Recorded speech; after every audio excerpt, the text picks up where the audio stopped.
Good afternoon, Greater Philadelphia area. This is Toole Time Real Estate Radio on WWDB 860 AM. I'm Tom Toole. She's Sarah Tymon. And we've got a special guest, Harry Lilley, here with U.S. Health Advisors. We'll introduce him next. Sarah and I both work at the Tom Toole Sales Group, the number one RE/MAX team in Pennsylvania since 2018. And we are going to be talking about, this is like our election special, right? So, and it's not so much about what's going to happen today. It's what's going to happen afterwards for the housing market, what agents should be focusing on afterwards. And we've got Harry here. He's going to talk about the open enrollment period for health insurance, which is a stressful time for a lot of folks. And he's got a lot of great advice here. And he's worked with a lot of people that we mutually know, as well as folks at our organization. So if you get some value out of this, you'll like what you hear, make sure to subscribe to the channel, hit the bell for notifications. And if you want to schedule a call with our team, and Sarah specifically, you can do that with the link in the comments. So, question for you guys. How many text messages have you gotten about your polling station today? This has been insane to me, and we're going somewhere with this, but give me an idea how inundated you've been with election I would say stuff. Like for the last week and a half, maybe, every day at least, I don't know, like 7 to 10 texts. Okay. And then today there were also quite a few calls. The calls with the 2-minute long voicemails. Yeah. Well, actually, the calls that I got were real people. Really? Yeah. Okay. And like I did vote this morning, but I didn't like pre-vote, or like I didn't vote like in advance. So I was happy to be able to tell them when they called today, like, yes, I did vote, But I was kind of surprised they were real people that were calling today. Yeah, it's been pretty fascinating because I don't remember getting like this many like calls or texts or anything else before. And the reason we're talking about this is that what a lot of people have forgotten, there's a Fed meeting this week, right? So the Federal Reserve is going to meet right afterwards. There's a lot of questions about what happens with the market afterwards. And, a lot of agents, we're going to talk about this in our second segment, that there's this like paralysis around like, oh, the election's here. And then you got like Thanksgiving afterwards. Then you got like the holidays. And in our business, I think it's really easy for like people just to write off the last 2 months of the year. Yeah. Your face says it all. So what I want to chat about is like, what do you think happens after the election? And let me give you some perspective here. So the CME Group, they got their Fed Watch tool. So there's a 97.4% chance we're going to see a 25 basis point cut later this week at the Fed meeting. I know there's some data out there about what happens after elections. We've seen inventory rise a little bit, Sarah. So how do you think the rest of the year plays out once this election is over, whether it's today or the next couple days or whenever they declare a winner? Yeah, no, I mean, I think until they declare a winner, people are going to, well, depending. I mean, some people are pretty invested in it and others, are kind of going about their normal daily life. So I think once we do get a result here, people can kind of move on and go about things because it is, there certainly is like a large group that I feel like are kind of like I can't do anything until we see how this plays out. Yeah, they're frozen. Yeah. So, but I think it won't take too long post result for people to kind of get back in the swing of things. I tend to agree. Harry, do you see this in your industry? You're in health insurance, so obviously it's a little more seasonal than real estate, and real estate's very seasonal, by the way. Like, do you feel people are like a little paralyzed right now? Like, what are you hearing? Yeah, they're a little nervous about spending money. Okay. And making changes.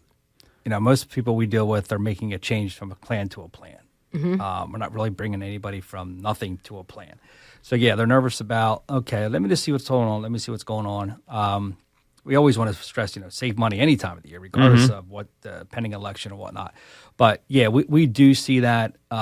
This is the first full week of open enrollment. The numbers on our division are a little down. And I think this is kind of today. How long is open enrollment for? November 1st through January 15th. Okay. Yeah. So I would imagine that our biggest week company-wide is the first week of December. Yeah. Okay. That's our biggest week, This guy knows his numbers. I love that. Agents, take notice. Harry knows when his busiest weeks are. That's what you should be doing in any business. So I love that. So I think we can all agree there's like some hesitation in the market, right? And whatever people are doing. So and we know this Fed meeting's coming up. That's going to be a factor because rates did jump up to 7% last week. They're still a point less than where they were last year, but higher than where they were earlier. Housing Wire had an article that came out. This was pretty interesting, and you always got to be careful putting this stuff out there, but it was about loan officers, and it said here that a lot of loan officers, what they're telling people, so that these are when they're getting a mortgage, is control what we can control with the election anxiety and the mood amongst most of the loan officers, and this comes from the chief sales officer at U Mortgage, is a cautious excitement to get the election behind us finally. Is that kind of what you're seeing? I mean, because you're out there with clients every day. But you have listings coming into the market, and there's things happening. So I don't know that it's totally freezing everything up. Is that something you're talking to clients about? What do you take this piece of advice for, Sarah? Yeah, I mean, I think that there certainly is a level of wanting it to be done. I know for some of my clients that are maybe a little bit more invested in what happens. There was also leading up to now, I think there was maybe a little extra on their plate for supporting their parties and wanting to get the word out to vote. So, I think there was, I definitely do have some clients that are a little bit more involved in everything. So, there was a lead up there of doing the things and getting word out and doing more legwork than the election. And now after today, it's all. I mean, the legwork's done. The legwork's done. Right. So now it's let's see what happens next. But I think absolutely there is going to be, something off of their plates that has been on there. Sure. Well, and I tend to agree. And there's some data out there that shows that 7 out of the past 8 presidential elections, prices went up, which I think, prices are going to keep going up, right? So we also saw that it was 9 out of the past 11 elections, the number of home sales went up. And we're coming off the lowest level since 1995 right now of home sales. So there's a couple things that I'm optimistic about as we head into the election. And you're looking at just inventory. Let's start there. So there was an article that Lance Lambert put out. 8 states are back above pre-pandemic levels, and then there's a few that are right on the cusp, meaning of available homes. And he has a whole chart here, and then so it's Texas, Tennessee, Arizona, Colorado, Oklahoma, Utah, Idaho, and then you've got Oregon, Alabama, and Washington close behind. And no surprise, the bottom of this is the Northeast. I think that's not shocking to a lot of people. So it looks like we're starting to see inventory come up. So that would be in line with that trend. And what we're also, expected to see happen is that rates are going to calm down a little bit, and that we're going to see, even if you look at what happened this week locally in our market, we saw the number of in the November 2024 jobs report, and Lisa Sturdivant, she's the chief economist for Bright, she came out and said that even though with these jobs getting added, that that rates are probably going to come down. She cited the Fed meeting coming up. And really, the only thing that would happen is if the labor market softens, which I'm still pretty skeptical about that jobs report. I don't know what you guys think about that, because, they revised it by 30% in August, and then they're coming out with these huge numbers. We've also been hiring some people lately. We've got a transaction coordinator we hired. The talent on the street we had 5 people that did the job. That's not normal. So it looks like that. I think everything's going to kind of calm down here once we get past this. What do you think, Sarah? Do you think we're going to see lower rates after the election, or at least after the first of the year? What's your analysis? Yeah, so I think it looks as though after the Fed meeting we should have a little bit of a tick down. I think we're going to see it. I don't expect any large drops or huge rises and falls here. I think we're going to be doing a little bit of a steady downtick. Always with that, there's little hiccups in there where numbers jump up a little bit, but I think we're going to be down in the mid 6s. I think that's pretty accurate. That's kind of what I see happening. So then there's another piece to this. So remember Notorious Rob? We talked about him last week, and real estate antitrust and all that stuff with this lawsuit. So he put together an article on the first. And I'm going to give you a couple quotes here. I want to get your guys' reaction. So the first was, he said that nobody knows anything about what's going to happen after the election. What do you think about that? From like the antitrust, like DOJ real estate lawsuit perspective.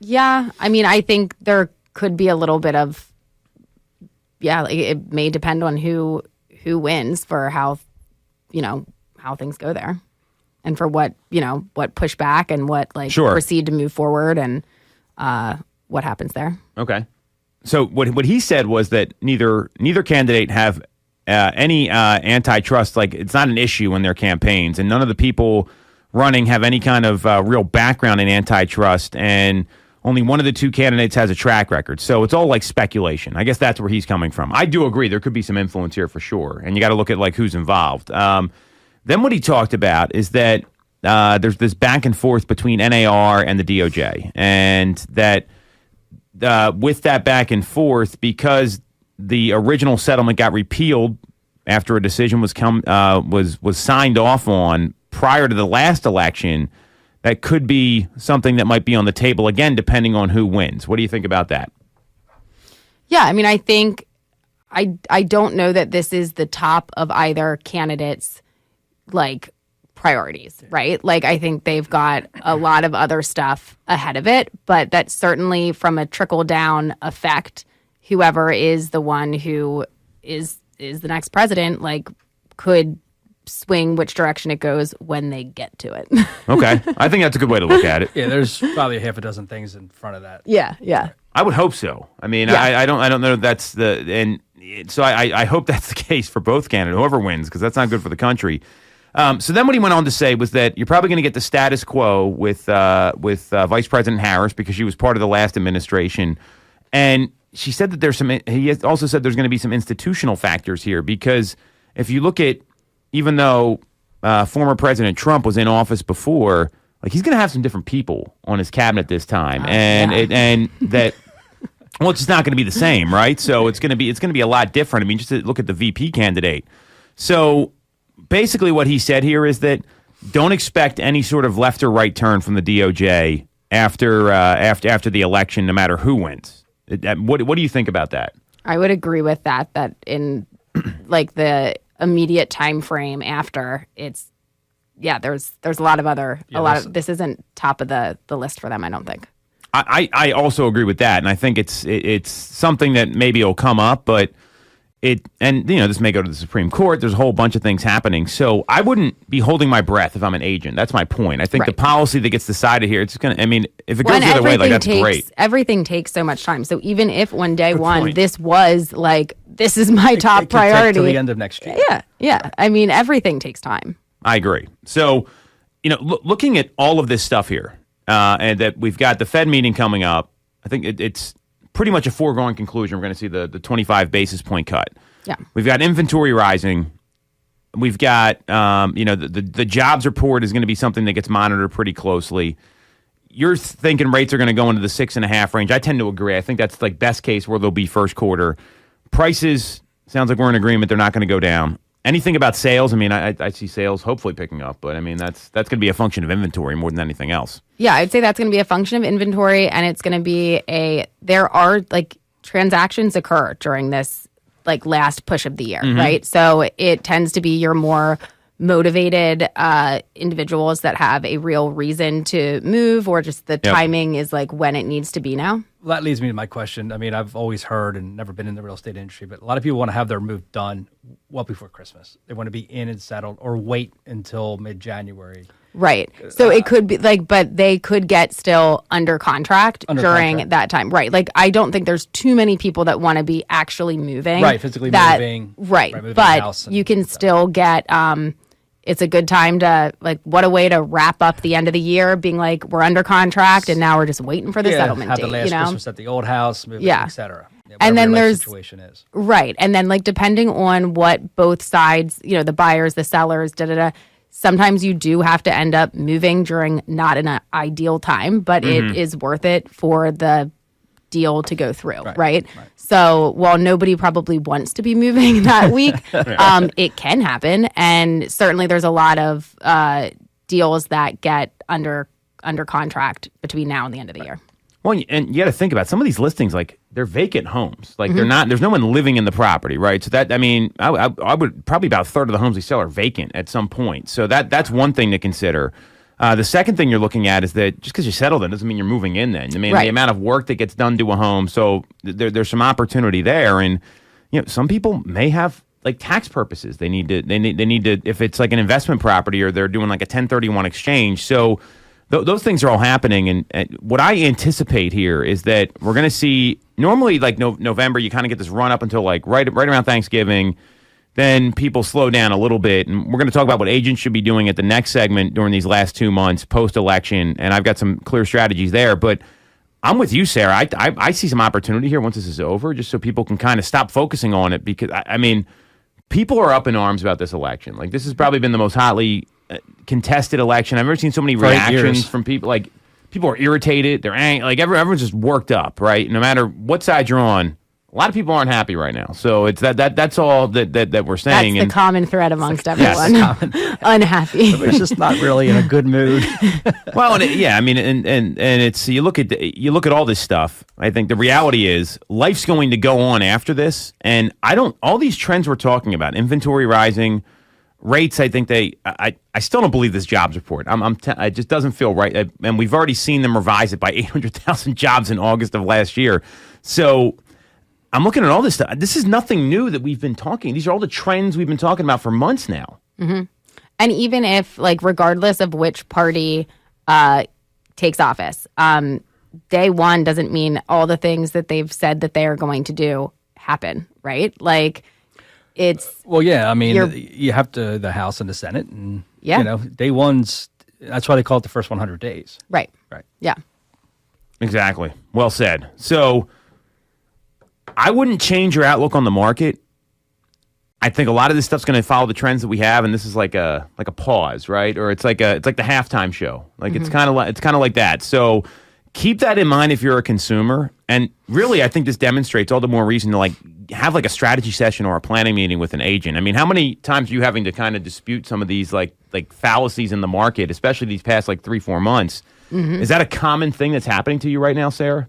Yeah, and I would say depending on the person and the situation, for some people, the concerns and based, around the election and stuff popped up months ago. Some of them even before that. And then others, it was just kind of like as we were getting closer, like now it's like a factor or something that they want to see that plays out. So, yeah, I think being able to actually have those conversations and be able to do like whether it's a buyer or seller, but like the consult and actually like what are your concerns? And let's figure out, let me tell you about what we've actually seen. Mm-hmm. Well, and what we found is, I mean, we role play these objections all the time because they're really just questions about buying a home. Like, because anyone that's going to buy a home, it's not going to be dependent who wins the presidential election. They're going to buy because they got something going on in their life, right? Mm-hmm. And if you're listening and you fall into that bucket, it's like a celebrity's not going to tell you who to vote for. Yeah, I mean, right. Were you on the Parkway last night? Is that what I'm hearing, Harry? So, but I by 8. I didn't think so. Yes, I'm right there with you. But the point, like, this is going to be a pause, but you're still going to move at some point. Like your kids don't get smaller. Like these things don't happen. So if you fall into that bucket, what I'm clear on is the most savvy home buyers and home sellers are, no matter what your time frame is, you're planning in advance. So you're not just like scrambling at the last minute when you want to make a decision. And we role play these objections all the time. And the people that are positioned well are having like planning meetings and strategy sessions and sitting down with agents, understanding what's going on in the market. So that's real. If you fall into that bucket, just get some information that's going to actually be help you make a good decision here. I think that's a good place to leave this here with the noise of the election. So we're going to take a quick break. We're going to come back. We're going to talk about what agents should be doing post-election. I've got a couple strategies here, and then we're going to talk about open enrollment and health insurance with Harry Lilley, super insurance expert. You're giving your cell phone number out on the radio. Is this what I heard here? You told me that's the best way to reach out to people? I'm about as old school as they get, Tom. Okay, all right. So I don't have a computer in front of me. I got my notepad. So Harry's cell, we're going to put it out there. It's 484-554-4989. He's with U.S. Health Advisors. We are going to talk more about him in the third segment here next on Toole Time Real Estate Radio on WWDB 860 AM.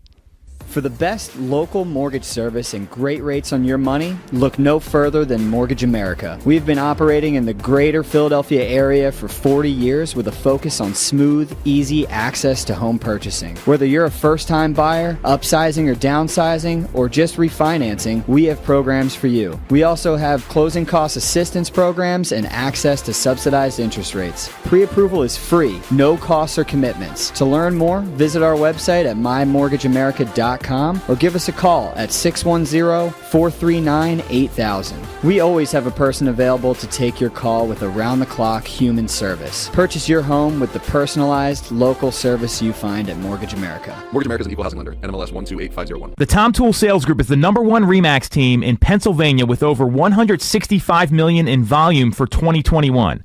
I'm Tom Toole, and our team has achieved that kind of success by being a great place to work with and to work for. No one knows Greater Philly better than we do. We know real estate, but more importantly, we're real people. We hire the best agents, and we give them all the tools to succeed. Even our brand new agents sell 17 to 24 homes a year because our team delivers the best experience in real estate. Teams deliver a better experience than individuals, and we're a top 1% real estate team in the country. We call it AAA service. We're your advocate, ally, and advisor. Because this isn't a transaction to us. It's a relationship. If you're buying or selling a home, call the Tom Toole Sales Group at RE/MAX main line at 610-692-6976 or visit tomtoole.com. That's tomtoole.com. Sell your home for more, and remember the real estate golden rule.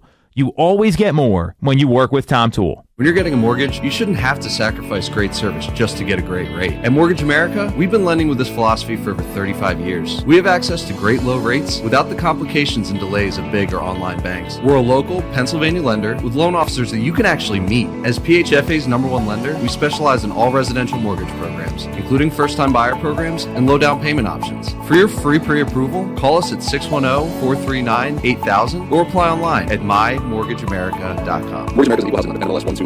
Have you considered a career in real estate? Do you want control over your income? Whether you have a license or not, call us today at 610-692-6976 or visit tomtoole.com. Join our team, the Tom Toole Sales Group at RE/MAX main line.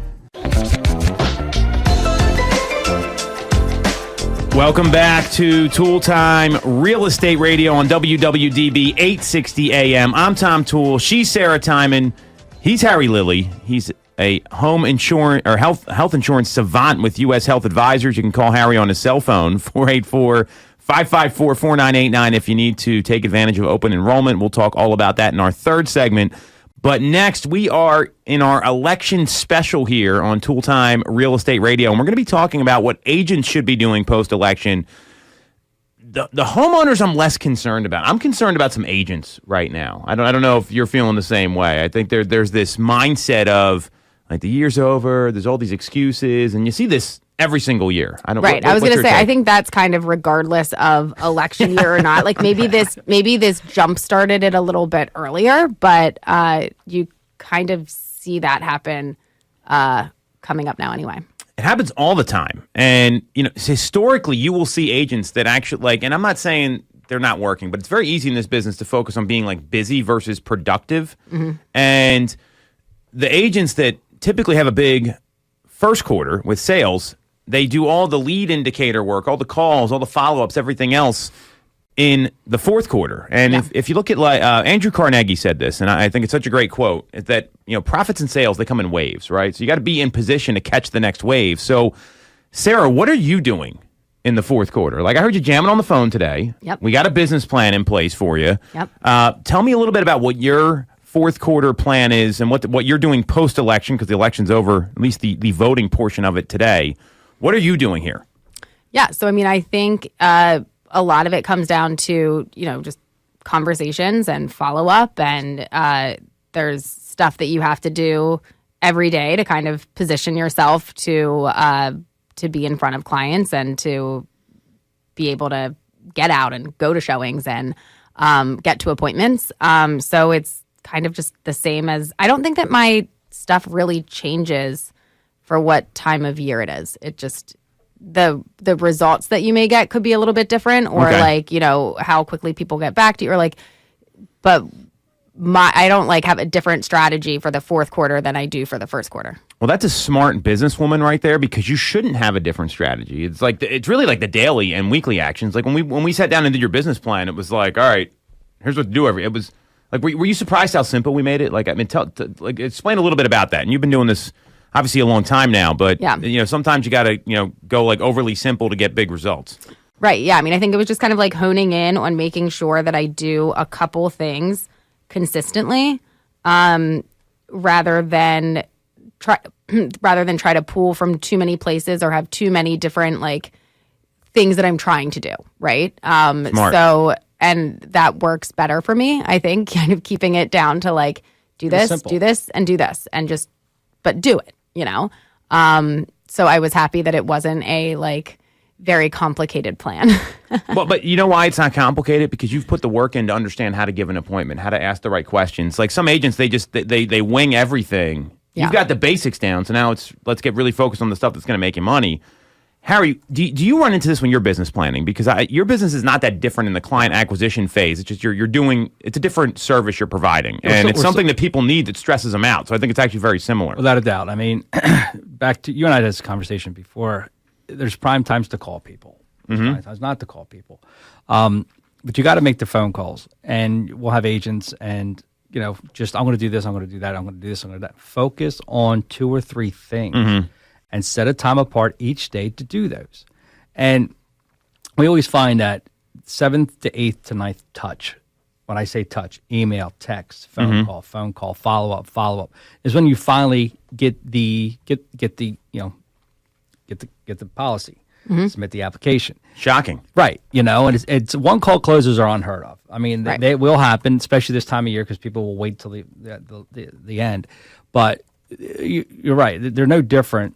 Really, our way of contacting a lead, making the phone calls, handling objections. But back to what you had just said, and you had just said about keeping it simple. What are your strengths? Everybody's got to pick up the phone in our business. Everybody's got to pick up the phone in your business. If that's not even a strength, you're not going to be contracted with us. Right. It's just not going to work. Right. If your strength is networking, go network. But don't network not work. Yeah. Network not work, right? Yeah. But right, focus on your strengths and narrow down on them, and do them daily. Nothing comes by accident in our business. And we write business all year long, and you're only as busy as you want to be. Well, and I'm a big proponent in that. And when we talk about like simplifying the plan, I think it's really easy to get confused. Like you see all these things, you're like, I'm going to do all this stuff, but there's really like a few things that work, and the more you focus on that, the better. So for agents right now, I've got like a 3-pronged plan that can, and not everyone's going to be in your spot where you've got a lot of momentum. I think some people are like, I got to sell some houses now. And you probably see it in your business as well, where they fall into that, like, oh, the election's here, no one's going to be buying, no one buys during Thanksgiving today. Yeah, right. I haven't called people all day today. I mean, if they're voting, they're voting. I mean, whatever. So There's 3 things here. So one, we already hit on, is have a business plan in place. So, Sarah, I'm going to put you on the spot here. How simple is your plan? Because I'm clear the best plans are simple on like one page. So walk through what we did, because I think you were surprised how we were able to really like focus it. Yeah. So we kind of leaded with like, where do you want to be at the end of next year? So how many, and then kind of broke it down backwards from there. Like, what's your average, price point, whatever. So how many deals do you need to do, and like, where are they going to come from? And then backtracked it further to like, okay, well, how would we get that many deals with this group, or like out of this pocket or this bucket? And then, all right, so we need to talk to them, and kind of just coming up with like, all right, so then on a weekly basis, you need to talk to this many people. You need to do these things. And it was really 3 or 4 things. And they're all tied to math. Like there was numbers. And then remember, so we did this, and I think this was actually the best thing for you. And this has worked for a lot of other people. We have like a paper tracker, right? Like, what is my weekly business plan? And literally just like ticking off, like making sure you have it. We have a map of life. Yeah. So, but I think that really clicked for you, because there's all this like tech out there, and we have like tracking software and all sorts of stuff. And that you need that stuff. I'm not saying you don't need business intelligence software, but that may not work for you as an agent, which is a little different. Yeah. So basically, you have a game plan for every day. Do you feel like you have more guidance now than maybe you did 2 weeks ago? Yeah, I printed off my business plan. Hell yeah. I hung it up in my cubicle. So that's cool. I didn't do that last year. So, this year already did it. Well, having your goals up in visual right. is this is a basic business plan like that. And sometimes you hear that stuff and you're like, this is BS, right? I don't need to do this. But now it's like, it's looking at you, and you evolve as a business person. So I love that. So business plan would be the first thing an agent should be doing postal. If you don't have a business plan or you haven't started working on it, the year's going to be over pretty quickly here, right? So that would be number one. The second is I put micro goals, and that means not trying to do everything for 12 months in the next 30 days, really chunking it down. So for both of you guys, because I'm really glad you're here today, Harry, because of this stuff. It applies to everything. What success have you had chunking down your goals, especially the end of the year? What can I do between now and New Year's, right? Have you guys ever done that before? Giving yourself a little challenge or anything like that? I know a lot of agents, they'll call everyone they've sold a home to the next 60 days because it's a great time just to say thank you. So, and anything that you have any sort of micro goals, or have you ever done that in the past? So, I think starting my, implementing the business plan for next year, this year, with the time that's left this year, so that when, we're up and running into next year, it's already something I'm doing. It's not all right, let's wait until I've got a plan. I'll start you in January, kind of, I guess, just implementing those touches starting now. Love it. I think that's a great place to start, right? You have your weekly and monthly plan, so why wait? What's that going to benefit you? Mm-hmm. Yeah, and same here. There's only 2 months left. Really. Mm-hmm. I know what I want to do in the next 2 months. I know that, but open enrollment doesn't end until January 15th. Our doors don't shut January 16th. Right. Right. So you keep on going and going, and I know what I'm going to do starting in February because it's already worked before. Mm-hmm. And that's on the. I wouldn't call it the back burner, but that's already in place. Okay, I want to hit this number by the end of the year. Mm-hmm. Okay, if I come short, this rolls right into January. I'm not stopping. Yeah. So and then my goals into 2025 are already in place. Mm-hmm. We do basically a quarter out. Yeah. That's why I'm a big fan of the 90-day process. Right. You got to have those quarterly benchmarks, because then you can still adjust. If the first quarter doesn't go well, you got 3 quarters left, right? There's a lot of time, and I think that's really important. It's like the Eagles. We haven't scored in the first quarter until this past game, and we're still all right. There's a lot to learn from the Eagles because of the negativity surrounding that team right now. I think people have just, in general, if you're more positive about your plan, it might help you. That's just I think they're talking about that down the hall actually on the Fanatic, but. But if you're not watching and tracking, you can't adjust, right? But this is a great time of year to say, hey, I want to get all this done between now and the end of the year, because so many people are going to be you got the holiday parties, right? You've got a daughter, I've got kids. There's so much stuff that goes on during the holidays that they got time off now, right? Mm-hmm. Do they have school today? Our kids don't have school today. Maddie only goes Wednesday, Thursday, Friday. Okay, so she doesn't have school today every Tuesday, but. Our kids don't have school. Just all this stuff you got to figure out. And if you don't have a clear, hey, here's what I'm trying to get done, then it's real easy for these extra days off to kind of intrude on your schedule. 1 day off, 2 days behind. 100%. The last thing here are short-term bets with people that are in the same business as you. So this is great for real estate agents. I think it could probably work as well for you, Harry. I don't know if you ever did anything like this before. So I had I had a coach. His name's you met Bill Pipes, right? So I was coaching with him a while ago, and we started in November, and he said, "How many listings can you take in the month of December?" You know what people's answer usually is? 0. I'm not doing anything. I said I can take 15. So this is all going on all through December. This was a couple years before we started working together. It was 2017 going into 2018, and I was only focused on that. And if I lost, and this is the most interesting part, is I had to write a check out to an agent within our firm that has not been very nice to me, and saying you're a great agent, I really appreciate you, you're a role model, and I'll leave it there. And it was, Is that agent still with us? I'm not going to answer anything else about this agent for a lot of reasons. I'll tell you off air, gladly, Sarah. Okay. And it was a 4-figure check. So it's not like this is, and that doesn't include the decimal points. So it's not, chump change here. So doing that, I was pretty motivated and I ended up taking 17 listings in the month of December. I got the last one signed New Year's Eve, at the person's house. When a lot of people, they just kind of mail it in, and that created such momentum. And none of them hit the market in December, by the way. They all hit the market in January, and it was like, whoa, what's going on here? I mean, imagine if you took 17 listings in a month, what that would do for your business. Oh my God, that'd be amazing. But I mean, and I was still able to take time off. I knew I had kids then. It wasn't like I didn't have any kids or anything. Yeah. So if you're looking to really ramp up your business, and it doesn't have to be that number. That was the number that worked for me. If you can do that and do something like that, I think it could really change your business if you want to like really ramp things up. And it doesn't have to be listings taken. It could be I want to go on X amount of appointments or when you think of numbers, like what's the biggest number in your business? For me, it was always listings taken. That's what I was looking at. But I mean, you might have something different. Yeah, I mean, I would say like I am getting heavier on listings, but it probably would be more off of like retaining new clients. And I guess now with the procedures being what they are, having clients that sign the buyer agency. I love that. And then actually taking them out for showings.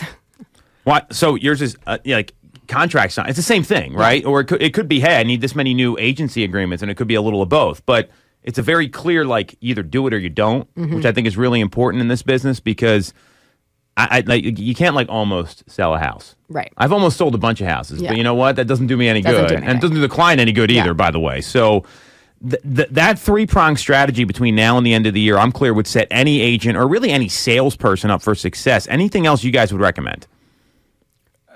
Like in our business, we always look at AV, annualized volume. Okay. Which is like a $500 premium times 12, $6,000 AV.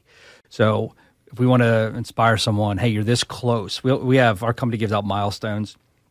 Okay, you need to write $100,000 AV in 13 weeks. Well, if they're coming close to that and they're $30,000 behind, we owe $30,000 of AV behind or whatever. We show and so, hey, look, if you submit 5 applications this week, we'll give you a little bonus or something like that nature. On a bigger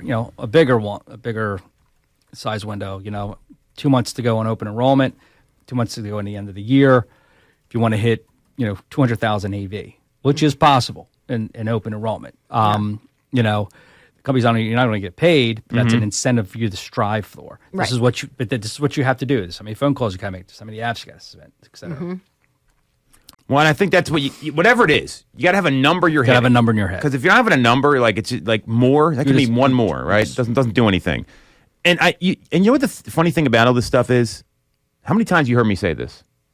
We spend a fair amount of time together. Like, this isn't anything new for you, Harry. It's all the same stuff. So trackable and measurable. Yeah. Well, he said earlier, the numbers are the numbers are the numbers. Yeah.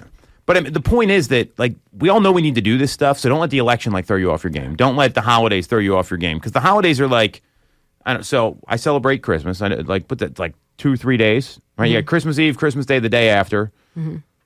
Thanksgiving's what, like a weekend? I mean, there's plenty of time left Wednesday afternoon, Thursday, Friday, and then Monday you're back to work. Yeah, I mean, there's not that much time that's coming off. So there's an opportunity to be very productive. And you can usually get people on the phone because everyone else is taking off. So there's like an opportunity here, too. So hopefully agents can get something out of this for our election special here on Toole Time Real Estate Radio. We're going to come right back. We're going to take a quick break. And we're going to talk about open enrollment and how Harry can help you and just give you some advice, because health insurance, if you don't know about it, to me, it's very confusing. So we'll be right back on Toole Time Real Estate Radio on WWDB 860 AM. You shouldn't have to deal with all the red tape when getting your mortgage from a big or online bank. At Mortgage America, we have access to big bank money, but with the personalized and detailed service of a local bank. We are here in your community and ready to serve with fast settlements, low down payment options, and first-time homebuyer programs. Pre-approval is free, no costs or commitments. For more information, visit our website at mymortgageamerica.com or give us a call at 610-439-8000. I'm Tom Toole of the Tom Toole Sales Group at RE/MAX Main Line. If you're thinking of becoming a real estate agent in the greater Philly area, I have a special offer for you. Our team did $165 million of volume in 2021, making us the #1 RE/MAX team in Pennsylvania and a top 1% team nationally. Our agents love us because we offer them a successful career, a great life, and an unbeatable culture. Agents who've been with us for at least a year average 30-plus sales. Even our brand new agents average 17 to 24 sales a year. We offer proven systems and expert training. We help you set more appointments and sell more houses. Now here's the offer. If you don't have a real estate license yet, we offer real estate scholarships so you can get one for free. Check it out at realestatescholarshipprogram.com or visit the Tom Toole Sales Group at RE/MAX Mainline at tomtoole.com. That's tomtoole.com. Get more out of your real estate career, and remember the real estate golden rule. You always get more when you work with Tom Toole. When you're getting a mortgage, you shouldn't have to sacrifice great service just to get a great rate. At Mortgage America, we've been lending with this philosophy for over 35 years. We have access to great low rates without the complications and delays of big or online banks. We're a local Pennsylvania lender with loan officers that you can actually meet. As PHFA's #1 lender, we specialize in all residential mortgage programs, including first-time buyer programs and low down payment options. For your free pre-approval, call us at 610-439-8000 or apply online at mymortgageamerica.com. Mortgage America's equal housing lender, NMLS 128501. Have you considered a career in real estate? Do you want control over your income? Whether you have a license or not, call us today at 610-692-6976 or visit tomtoole.com. Join our team, the Tom Toole Sales Group at RE/MAX Mainline. All right. Welcome back to Toole Time Real Estate Radio on WWDB 860 AM. I'm Tom Toole. She's Sarah Tymon. We both work at the Tom Toole Sales Group at RE/MAX Mainline, the #1 RE/MAX team in Pennsylvania since 2018. And we're talking all about health insurance. This to me is actually a lot like real estate, Harry, because it is unreasonable for consumers to understand what you actually do. Is that fair to say? Yeah. So Harry has worked with a lot of people on our team. You can get in touch with him. Here's his cell phone number, 484-554-4989. He's with U.S. Health Advisors. So talk a little bit about open enrollment, because I don't think a lot of people understand this. Give us the breakdown, because this is really like your time of year to shop for health insurance, right? It is. Open enrollment runs from November 1st through January 15th. Now, with that being said, December 15th is the last date to want to change your existing plan. Oh, interesting. Obviously, the 5-county region here of Philadelphia is what we're going to focus on. If you have Keystone HMO, if you have Personal Choice PPO, you've probably gotten an email or the letter already with your 3 choices for next year. If you do not make any changes, they will roll you right into the plan, pretty much similar to what you had this year. If you want to make a change, you have to make a change by December 15th. Got it. In order to be in effect by January 1st. It's obviously a busy time of year. Like we were talking earlier, we work all year long, but November 1st is when it really catches fire. It is your spring market, if you will, Sarah, right? That's the right. Just a few numbers here. The state a few weeks ago released their new rates, and on the individual market, there's a 6% statewide average increase, which in years past it has been more. Okay. I have seen double-digit rate increases. And on the small business market side, which it took quite a few years to catch up to the individual market, the small business average increase is 7.6. Okay. With the premiums. When, that's a couple of years ago, we saw a really big increase in the small business market, the 2 to 50. When I say 2 to 50, the 2 employee to 50 employee market. The individual market is the self-employed, the contractors, the people that pay for their own health insurance. Okay. One of the biggest misnomers I have on that is a person that pays for their own health insurance might not be self-employed, but they're still in the individual market. So a person going through a divorce losing their spouse's coverage or their partner's coverage. A 26-year-old that works at a restaurant doesn't offer benefits but's coming off his parents' plan. They're in the individual market now. Okay. So just to kind of give you a little number stuff, get that out of the way with the state. There is multiple carriers, at least one or more in 67 other counties here in Pennsylvania. You do have choice. Some of the rural counties, you only have 1 or 2. Okay. Here in the 5-county region, you have 5. You have Ambetter, Oscar, Highmark, which joined the fold last year. Keystone and Independence, which are the 2 Blue Cross. Okay. Keystone being the HMO, Independence being the Personal Choice PPO. To me, when it comes to your carrier, it's about the network. It's about where you can go. Okay. The Blue Cross around here is obviously huge. Let's not kid ourselves, okay? They are the ones you see sponsoring the Phillies patch on their side. Huge network. Most, I would say 98%. That's not a hard number that I know off the top of my head, but I would hedge my bet toward that. You're going to be in network with a Keystone or a personal choice PPO. Highmark is another Blue Cross Blue Shield company. So they joined the fold. And when I say they joined the fold, they were always out in Berks County and West. Okay, gotcha. They came in and wanted a piece of this market. So that right there kind of covers your choices. I didn't really allude to Ambetter and Oscar that much because they're smaller on the smaller side. I think when it comes to protecting you and your family, you want choice of where you can go. So what's the benefit instead of like going on like the government website to talking to somebody like you? Because I think we get this question a lot. Like, I can do this on my own, and well, you're rolling your eyes because you do this all the time. So tell us a little bit more about where you can help somebody, because this is your health. It's important. Right. I mean, I've thought about this before in conversations with you and Sarah. But it's kind of biggest purchase is buying a house. Okay, and what do you want to do to protect that? You want to have insurance on the house. You want to have insurance on your health, insurance on your life. So where do they go? Why shouldn't they do it on their own? Just to kind of give a little sidetrack on that, I recently partnered with Dave McGee of McGee Insurance. Okay, Benefits That Matter. I can also be contacted at that website. benefitsthatmatter.com is one of their trusted partners. He and we handle everything. When I say everything, he's credited with, he can do penny.com. Penny.com is the website that handles the Obamacare, healthcare.gov in the state of Pennsylvania. Okay. 2 years ago, Pennsylvania took over their own exchange. Okay. They run it. That's why it's called penny.com. I have talked to so many people that think they're signed up, but they're not signed up. I've talked to so many people that don't even know how to get the proper tax credit. Okay. That's very important. Okay. If you do or you don't qualify for a tax credit, if you do, go get it. I'm a firm believer. Go get that tax credit. I recently saw a video from one of our other agents out across, I think he's from Texas. There's a young girl that makes $60,000 a year, and she has one child, and she can't afford it. She doesn't know she actually probably gets a tax credit. That's the problem. And that's why you can't go it alone. There's a lot of buttons to push. There's a lot of questions in that application that you need to know how to answer properly. Okay, need to know, hey, look, I need to have this information on hand at first. And I always say, look, go through an agent. Go through a broker. That's your middleman. Dave will be on hold at Blue Cross. I'll be on hold. Always have somebody that's in your back pocket, okay? And that website was confusing when it came out years ago as healthcare.gov.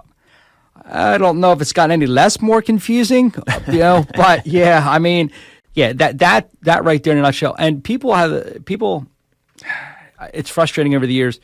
I just want to know what my copay is. Well, you really don't you really don't buy health insurance for a $50 copay to see a doctor. You go get health insurance, in my opinion, to take care of the big stuff. Okay. And I don't have any deductible.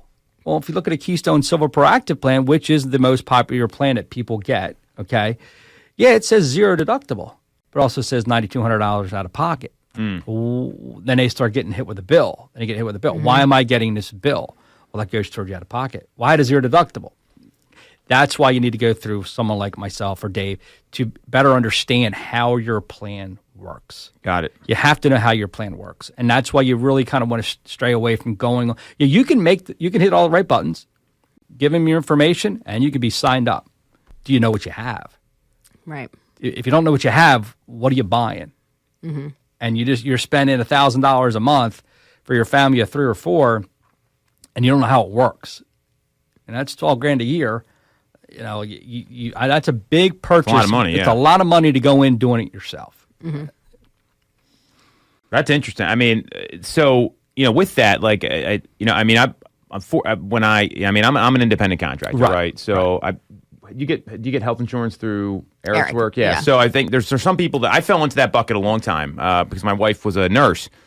Then when she stopped working, like when you're self-employed, I think that's one of the more stressful things. And we hear this a lot from agents coming in. So what do you like? What can you do to help like those like small business owners or self-employed people? Because that's where this gets really confusing. It does. Just to touch on what you had just said, folks that are on their spouse's plan, I tell them stay there. Well, we got to. They only normally now their employer is only paying for the husband. Yeah, but 95% of the time you're on a much more comprehensive plan. Okay, and the number you're going to pay, as you and I would pay, and as independent contractors, is going to be much lower. So, how can we help you guys? How can we help us? Being an independent contractor myself, there's more options out there. Okay, I always say stress is shopping around. We have a good friend says review before you renew, right? And I'm a firm believer in that. Review before you renew.